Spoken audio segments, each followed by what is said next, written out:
Welcome everyone to a journey that might surprise you, might even challenge some preconceived notions you've been holding on to.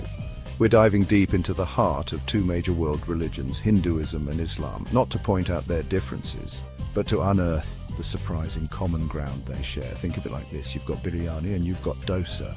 Two distinct flavors, different ingredients, but both capable of hitting that feel-good spot. You know, both capable of bringing people together around a table. Let's explore, shall we? First things first, the big guy upstairs. Both Hinduism and Islam believe in a supreme being, a force greater than all of us, responsible for, well, everything. The creator, the sustainer, the one with the master plan. Islam emphasizes the formless, all-powerful nature of Allah, while Hinduism embraces both the personal and the formless aspects of the divine. You see, it's like looking at the same mountain from different valleys, but hey, at least we can agree there's a mountain, right? So we're here, existing, living, but why? What's the point of this whole charade we call life? Both Hinduism and Islam have an answer for that: spiritual growth, baby. The goal? To reach the highest level, to achieve union with the divine source. Okay, so we're trying to level up, be better versions of ourselves, but how? What's the cheat code to this game of life? Both Hinduism and Islam offer a moral compass: honesty, compassion, justice. These aren't just buzzwords, they're the building blocks of a righteous life. Ever feel lost, confused, in desperate need of advice? Who do you turn to? Your best friend, your therapist, your cat? Both Hinduism and Islam emphasize the power of prayer.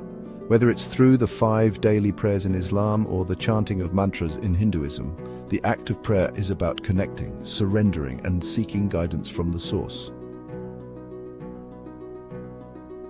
We've all been there, standing in a bookstore, overwhelmed by self-help books, promising the secrets to happiness.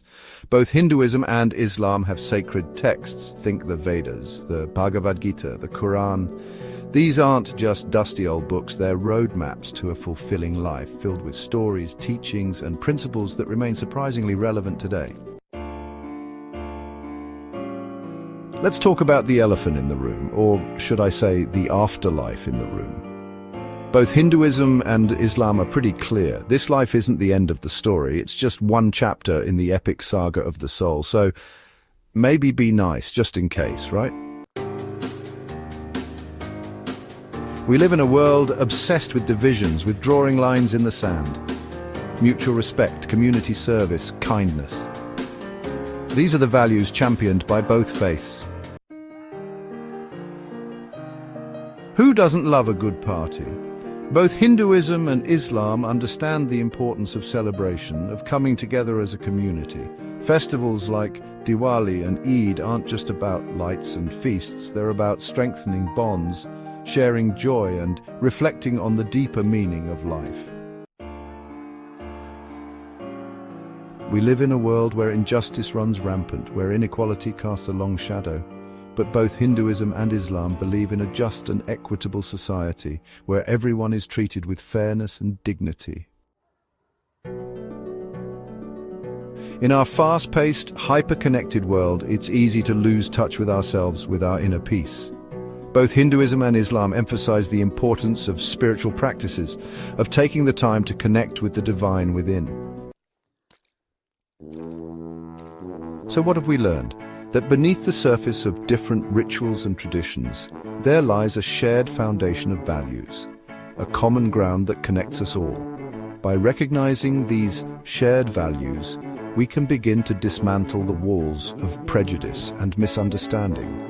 At their core, both Hinduism and Islam guide humanity toward a life of purpose, virtue, and spiritual fulfillment. Let's continue to build bridges of understanding, one conversation, one shared value at a time.